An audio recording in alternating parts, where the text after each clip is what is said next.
Hi, I'm JC Faxis, and you're watching MI's Most Interesting People. Today on the show, we have Mr. Ralph Quintero. So let's get into it and find out what makes Ralph one of MI's most interesting. Hello, JC. Hey, Ralph, how you doing?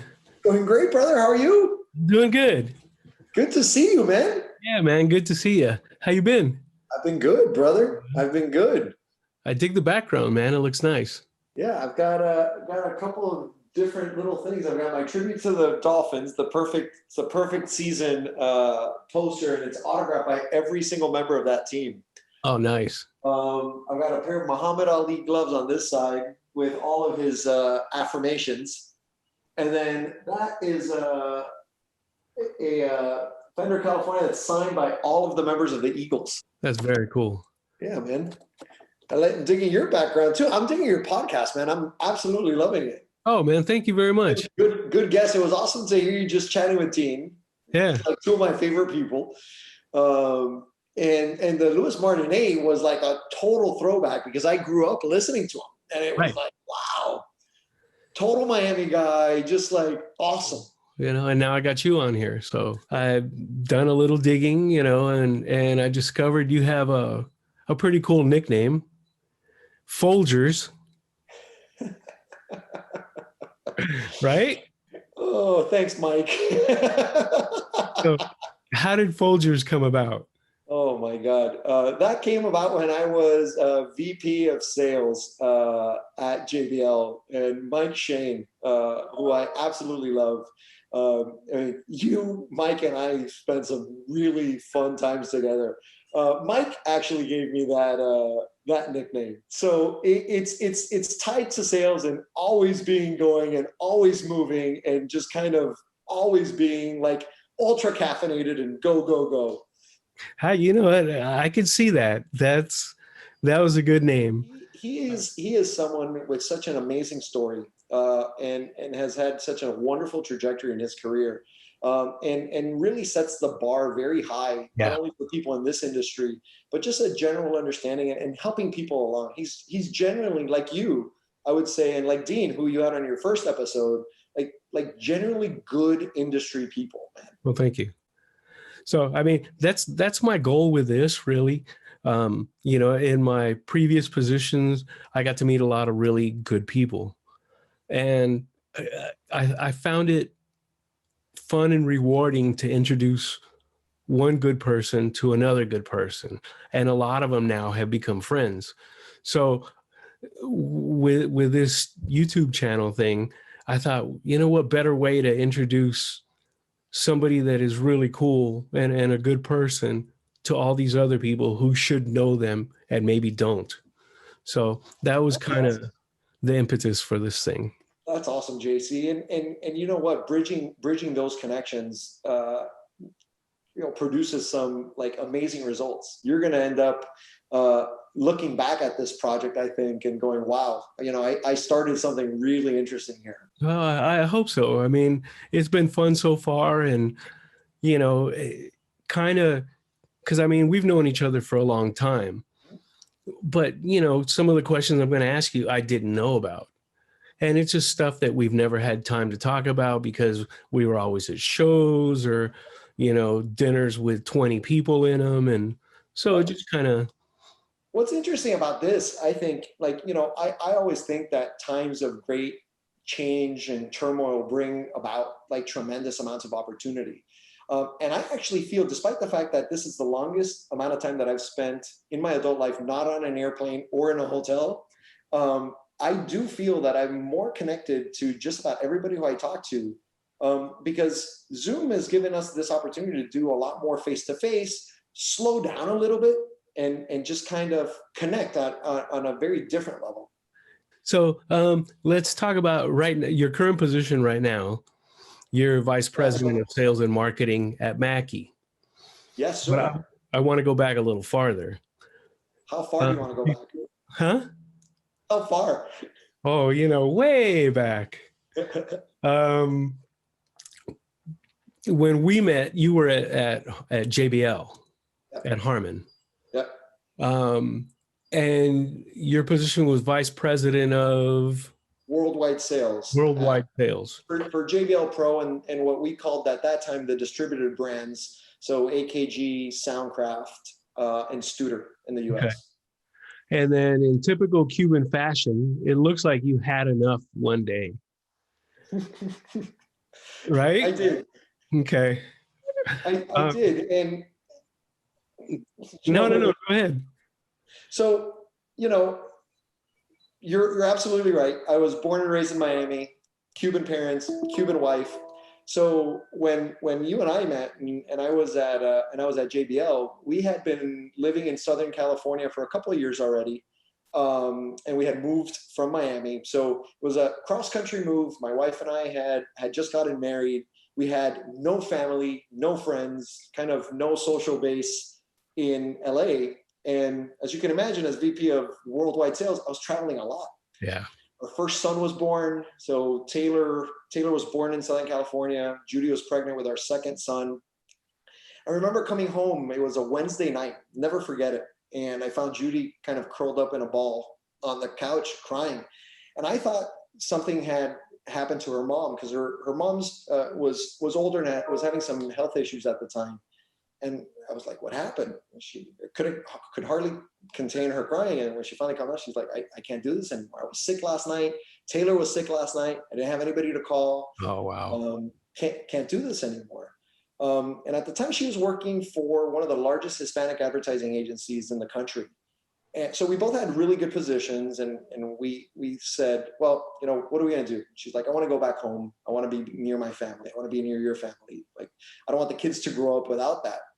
So we decided that night, after like talking all night long, that we were going to go back to Miami, but we were both afraid that they were going to, at work, because of the kind of positions that we had, that they were just maybe going to throw more money at us, and we would reconsider and say, oh, we'll stick it out a little bit longer. So we came up with the brilliant plan that if we sell the house first, there's no going back, right? Yeah. So Judy on Thursday morning called a realtor. They put the sign on the house on Friday morning. And by Friday afternoon, we had 3 offers above asking price on the house, and we gave notice on Monday. Oh, wow. And we were like, oh crap, what are we gonna do now? Like, we didn't have a plan beyond that, JC. It was like, okay. So that's kind of what set the ball in motion to what I would call phase 3 of my career. Because prior to coming on board at Harman, like prior to moving to California, like you, I had started out in this industry very young as a DJ. So, you know, big mobile DJ company in Miami, and then I went off to be the resident DJ at Amnesia, and I played here on South Beach and Ibiza and St. Martin. So I mean, it's been a tremendous amount of fun. Man, that took a lot of guts to just throw it up there and go. You know, I would say that a lot of the things that I've done in my life have come as a result of just kind of taking a giant leap and not looking back. Yeah. Where you just go, you know what? Can I try it? Like, what's the worst that can happen? Yeah. I read a few years ago, and I'll dig up the exact figures, but I know that you can have 3 meals a day for an entire year for under $300 if you eat ramen noodles for every single day. Now, I'm not saying that that's the healthiest thing in the world, but what that did put into perspective for me is that you're not going to go hungry. Yeah. Right? Like, if you can't figure out how to come up with $300, you've got other issues, right? Yeah. And you know what I've learned, JC, is that the worst thing that can happen, like when you really stop and you think, what's the worst that can happen? The worst that can happen is that your ego gets hurt, right? It's really all about ego, right? Yeah. What are people going to say? What are people going to think? And like I said, we didn't have a plan. We didn't know what we were going to do, but the universe has this kind of mysterious way of working out. And after I found myself saying, oh, I just gave notice, started reaching out, kind of like what you're doing with this show. I started reaching out to industry colleagues and just letting them know, hey, just want to give you a heads up. This is what's going on. And as a result of one of those phone calls, my new company at that time, Global Sales Management, was born. I ran into a colleague that said, "Hey, we need some help in Latin America. Do you think you can help us out and just point us in the right direction? We can hire you as a consultant." And the rest was kind of history. Did that for a really long time. And then you wrote a book.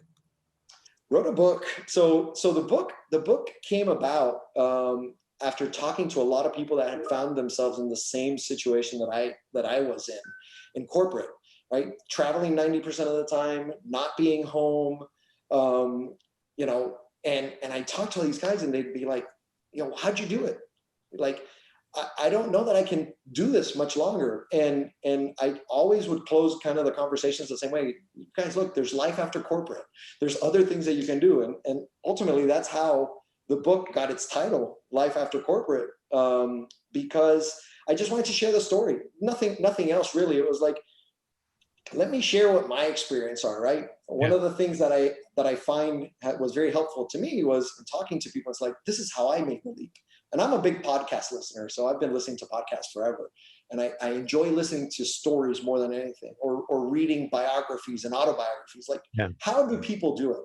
And I figured if I could help one person kind of make that leap and feel confident that they could do it, it would make all the difference in the world. That's very cool. Yeah, I ended up buying it, and it's available on Amazon and iBooks and. Yeah, it's on Amazon. It's a quick read. I mean, it's literally, and you could probably get through it in an hour. It's more than anything sharing the story of how I got to this, you know, high paying corporate gig, dream job for anybody. Like, as a kid growing up as a DJ, like JBL gear for me was like the ultimate. Right? Like, and when you look back at what I started with, man, I started with like a realistic mixer and like a belt drive turntable on one side. And eventually I managed to get my first 1200. I had that on the other side. I mean, actually, when I started, it was like 2 cassette decks, right? And we were like switching between cassette decks. Yeah, exactly. Yeah. That's how it was. So finding myself in the you know, kind of boardroom in Northridge at JBL was a dream come true. But you know, once I was in there for so many years, and the grind of just the corporate side of it, it really changed my perspective on things. Yeah, exactly. So after that, I mean, I've really focused on working on fun projects, right? Working with companies that I feel have a tremendous amount of potential, companies that are doing exciting things. So it's been a lot of fun, and I've done stuff both inside and outside the industry that have really kind of fulfilled me as a person, as an individual. Yeah, that's kind of been my approach now. I want to do something where I can kind of make a difference somewhere, and build something and kind of watch it grow. That seems to be the rewarding part of it. I mean, you know, don't get me wrong, the money's good, but it's fun to get a project, throw it out there, and then watch it blossom. You've also got your betterlife.com, right? So that's actually a project that I was a consultant on. So very, very interesting. Very good friend of mine, Tom Watson. Incredible story. He's a Canadian entrepreneur, foster child that never really met his parents until a few years ago, very late in life, but really made a mark and has made a mark in Canada. He runs a company called Recreational Excellence, and that's the equivalent of like the YMCA here in the US. So really helping provide opportunities for young kids to participate in recreational sports and have, you know, all across Canada. And he started a project called Your Better Life, where he wanted to take that message beyond Canada. And he asked me if I would come on board at a board level and help kind of grow that with him and get the message out. So that's something that I've been involved with for a couple of years, and just really, you know, to your point about seeing something blossom and giving back, that's one of those passion projects that I've absolutely loved being a part of. Well, and I saw that you also like to start your day with affirmations. Oh, absolutely. So that's something that was ingrained in me from a really early age. My grandfather, I think I got all my entrepreneurial kind of drive from him. Always working on projects, always looking to better himself. And he was always very positive, and he would say things to me like, and I remember at a really young age, like, you could decide to have negative thoughts or you could decide to have positive thoughts. It really is up to you. And it makes a huge difference how it frames your day, how it frames your mind. And I always approach everything I look at that way. Yeah, one of them. There's a couple that stuck with me because I was going through a few of them, and doors of opportunity and abundance open to me now. Yeah. Okay, and new opportunities come easy to me. I discovered something like that probably about 10 years ago on accident. Mhm. Uh, I was on a trip and I had my headphones on and I had my iPod on shuffle or whatever, and I happened to have The Secret in there with a bunch of There it is. songs. And this British voice starts talking, and I'm like, oh, I was about to hit, you know, Next. yeah. And then it said a few things, and it's like, oh wow, this is kind of interesting. So now whenever I remember, I am a magnet for good fortune. That's it. you know and for some reason, whenever I think it brings a smile to my face. I mean, there's more to it's like four parts now because I keep adding to it, but that was the one that pulled me in. I um would say if there was one thing that I would say I can attribute a big part of who I am today is that particular exercise, right? Because I may not remember to meditate every day. I may not remember to like exercise every day, or I may not have the opportunity to, but the one thing that I can do every morning as soon as I open my eyes, so while still laying in bed or while brushing my teeth, is just start reciting those things in my head. yeah, it seems, for me anyways, and looks like for you too, it seems to help. It does, because I do believe that you attract what you think, right? It's kind of like when you're out driving on the street, and like I'm sure you've noticed it, right? Like when you start looking, you're going to shop for a new car, you're going to shop for a new guitar.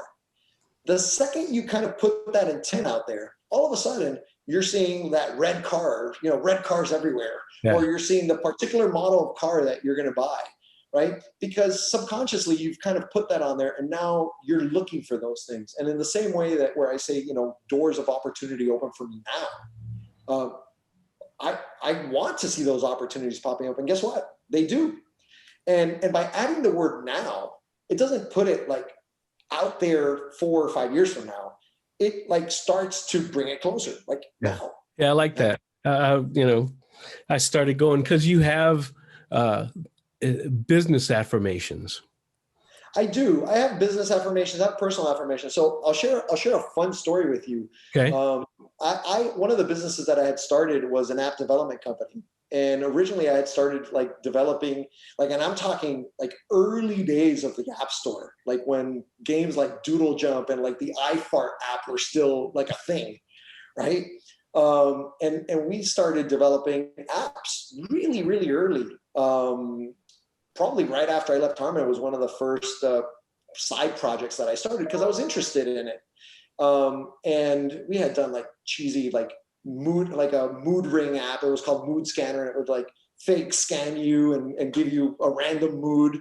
But one of the things that I wanted to do was like, well, what if I had an affirmations app and see what that was like, and just remind myself every day. I could open it and see with different pictures. And I developed an affirmations app that ended up getting downloaded, I don't know, 400,000 or 500,000 times. So I know people still use it. I still get like emails, and we've since sold that company, but like some of the early instances of the app still have my email address on them. And I'll still get emails from people saying, your affirmations are awesome, or thank you. Like they've really gotten me through a hard time. And again, like I said earlier, like if I could change one person's life, or I can help somebody for the better, it just fulfills me. So how about who's the most memorable person you've met so far? That's a really hard one, right? Because I don't know if you can see it on camera, but I've got a pair of Muhammad Ali gloves back there. I actually had the opportunity of meeting Muhammad Ali in Atlanta at a Special Olympics event, and it was incredible. I mean, it's somebody who I look up to, somebody who I heard speak, and was have been like super inspired by my entire life. As a matter of fact, I have some of his top affirmations in that box with his gloves. But I guess it really depends. I mean, I've met so many great people across different across different business areas and life. Muhammad Ali is one of them. On the business side, one of my favorites is Barbara Corcoran from Shark Tank.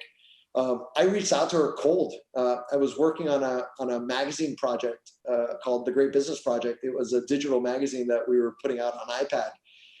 And I wanted to like interview cool people and have like interesting cover stories.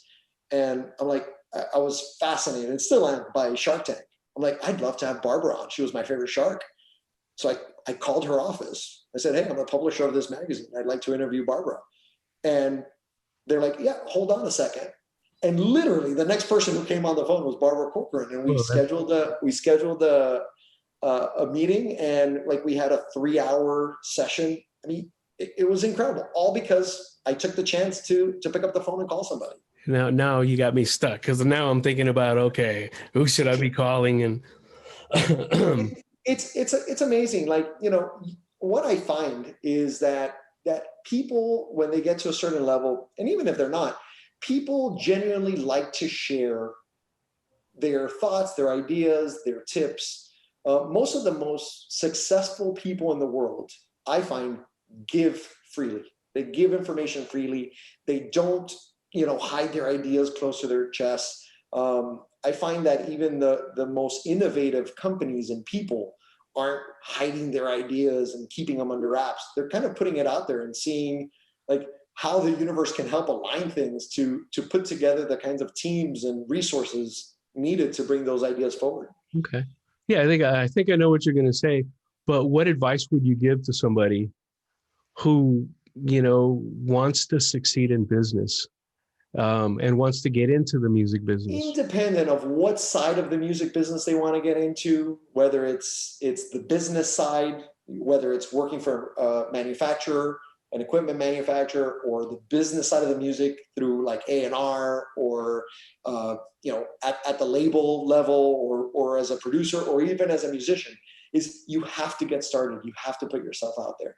Right? You have to take that step. So many times, JC, I see people trying to wait till everything is perfect. I need to have all of this gear before I can release this track, or I need to have all of these things lined up before I can reach out to this company. You don't have to. One thing that I'm passionate about, I've actually never shared this story before. I'm a huge Porsche guy. I love Porsches. I've been fascinated by Porsches since I was a little kid. And in the Porsche world, there's this gentleman, he's LA based actually. His name is Magnus Walker. I don't know if you've ever heard of Magnus Walker. Yeah. He had a clothing label, like he's been involved in entertainment, all kinds of things. But when Magnus was 10 years old, he was fascinated by Porsches. And he wrote a letter at the age of 10 to Porsche, to Ferdinand Porsche, and he said, I want to work as a Porsche engineer. One of the most awesome things to ever happen was that he got a letter back saying, hey, still a little young, but here's some of the things you may want to consider, like as a career path. Here's some of the things you may want to pursue and think about. And that never left him. And today he is one of Porsche's worldwide brand ambassadors. Like everything came full circle for him. I wonder what it would have been like for him if he hadn't done that.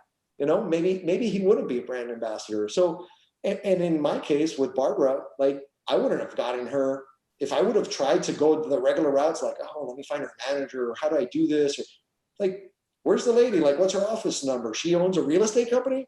I'll call. That's great advice. So many people are afraid to step out on the ledge, and jump and sometimes the jump isn't that far away as you think. It's not. And I will tell you, it comes back to what I said earlier on in the interview. Most people are held back, not by resources, not by opportunities, but by ego.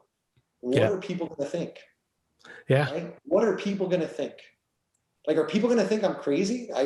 I'll tell you, it wasn't an easy transition for me to leave JBL. Great paying job. I was one of the youngest directors at a Fortune 500 company. Like, when I called my mom, as happy as she was that I was coming back to Miami, she was like, wait, what? What are you talking about? You're Cuban, dude. Like, you don't call a Cuban mom. Like, Oh yeah. my Cuban mom is like, my son made it. Like, six-figure dude at a public company. Yeah. Yes, it was. I got to tell you, it was just as shocking when we told them that we were coming back as when we told them that we were leaving. Yeah. So is there something, I mean, is there something you would do differently? Not necessarily in just, is there something that you think, oh man, I should have done this before, or anything like that? I don't like to live life with a lot of regrets. I take everything as an opportunity to learn. So it's like, what did I learn from that? And everything isn't hunky dory. And unfortunately, one of the things that social media has brought us, apart from like the ability to reach so many people around the world and connect with so many people, it's also brought this kind of like false sense of reality. Where, when was the last time you ran into somebody that shared how crappy their day was going on social media, or like how they failed at a business? Yeah. I don't remember any of my friends posting anything, or even myself for that matter. I'll put myself in that category. Hey, this business failed. It was a total and complete flop. Most people won't do that. So again, I try and look at it and say, okay, what did I learn from that? And how can I apply that to my next venture, to my next project, to the next thing I'm working on? Okay. That's a good way to look at it. You've already told us something that you've not generally known about Ralph. Okay. Favorite restaurant? Give me something. So I'm a big Cuban food guy, right? So there's a whole slew of great Cuban restaurants down here in Miami. But I love to eat. JC, there's very little foods I won't eat, right? So like, I'm not a huge liver fan, Yeah. but outside of that, I will pretty much try everything. And thankfully, I've had the opportunity to travel a lot and travel worldwide. So I would say that I usually have my favorite handful of restaurants everywhere I go, and try to enjoy it. But I'm a little bit of a foodie. I try not to repeat too many times where I go and eat. I'm more of a food explorer, where I'm always asking people, hey, what should I try? I'll be in Bangkok next week. What should I try? What restaurant should I go to? Or, I'll be in London. Is there any new hotspots that I should try? Or Chicago. A couple of years ago, we did a cross-country road trip. Drove from LA back to Miami across like 21 days. It was awesome road trip. Like, we just kind of paced ourselves. The only place we had a hotel booked was in LA. And then the rest of it was just kind of open-ended. And we drove all the way back. But along the way, I would just hop on social media and say, hey, I'm in Sedona. What do you guys recommend for breakfast? What do you recommend for lunch? And I still do that even when I'm not traveling. It's like, I'm always looking for that next big or hot place to go eat. All right. What do you got going today? I mean, I'm sure, you've got your thing going with Mackie right now, but I'm Yeah. sure you probably have 4 or 5 other things going. I always do. It's the only way I keep myself sane, right? Like, a lot of people have different hobbies. I have a couple hobbies, but my hobby is really startups. And I love, the idea of like you said, of starting something and watching it blossom. I'm not, for certain projects, I love the long-term aspect of it, but for some others, like when we got into the app development phase, I launched 3 different app development companies. And after about 12 or 18 months, and I had gotten my feet wet and really enjoyed the process, I was like, I don't see myself doing this long term. I'm going to go try something else. And we turn around and sell those companies and move on to something else. But right now, my main focus, where I'm spending 95% of my time, is Mackie. Very passionate about Mackie as a brand. It's got an amazing legacy. Over 30 years, Greg really revolutionized the way that the industry, like the accessibility of the industry, right? He was one of the first to truly bring accessible products that were built like a tank. Like these weren't like inexpensive and low quality products that were being brought over like with no-name brands. Like this was something that was built out of metal, and it was built so that it would last. So it's nice to be part of that legacy and just be able to carry that forward. Because if you think about Mackie, right, like you think about how edgy they were and some of their ads and some of their product names. So to be able to carry that forward and be part of like adding to that legacy really excites me. Yeah, I used to love that magazine that they had that showed their product, but they had all these other articles that were just a little wacky and offbeat, but you learned stuff. I thought those were really cool, and I'd look forward to getting the new ones all the time. And then one day they just kind of stopped, and I was like, oh, sad trombone. Yeah, it's interesting because that's one of the bits of feedback that we get a lot of. Now, one of the places where that still is alive and well is on all of our product manuals. So there's still a ton of Easter eggs in every single one of the Mackie product manuals. You'll find some really fun and funny reads in there. But I'm really excited about that project. I started with them in February. And I'm honored to work with one of the most incredible teams in the industry, really high energy, really fun group. People overwhelmingly love being part of the Mackie family. I mean, we call ourselves Mackoids. Like it's really, really fun. Mackie's going back up to another level. So with you over there. So I appreciate that, JC, from your mouth to God's ears, because we are doing some really revolutionary things. We're doing some exciting things, and we're really looking to take Mackie to the next level. Looking forward to seeing it. Thanks, man. Absolutely. Yeah. All right, Ralph, man. Thank you so much. As always, every time I talk to you, I learn something new and kind of lights a fire under my butt again, and okay, that was good. That was good. You're a wealth of information and just somebody I'm very glad to know. So thank you for being on this, on my YouTube channel. I appreciate you having me, JC. You are one of the great guys. Ever since the moment I met you, we've had this great connection, shared kind of background in terms of the DJ side, cultural background in terms of the Cuban side, just the industry, the passion for the industry. And I love the fact that you're doing this. One of the things that I'd love to offer up is anybody who wants to chat, get a hold of me, just hit me up on Twitter or any of the social channels. I'm at Ralph Quintero on every single one of those. Like you said, I love to give back. I love to chat. So anything I could do to help anybody, I'd be happy to. All right. I'll throw some links in the description so that way, they'll be able to reach out to you if they want to. You got to be careful though of what you're asking for.